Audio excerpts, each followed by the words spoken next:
Depuis la fin du Moyen-Âge, la route de la soie vers la Chine permet de ramener épices, métaux et matières rares en Europe. La Chine incarne également un rêve de grandeur et de richesse. Alors lorsque les Turcs prennent la ville chrétienne de Constantinople en 1453 et bloquent la route, les Européens doivent trouver d'autres moyens de se rendre en Orient.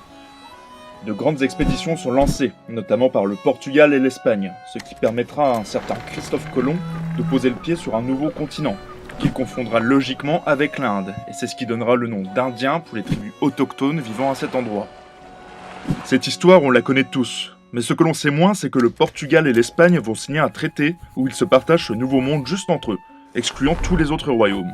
Le traité de Tordesillas est validé par le pape, ce qui le rend opposable à tous.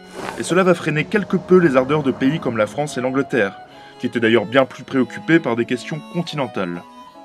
Le tour du monde bouclé par Magellan en 1522 réveille quelque peu l'intérêt des Français. Et ils vont envoyer une expédition, conduite par un Italien, Giovanni da Verrazzano.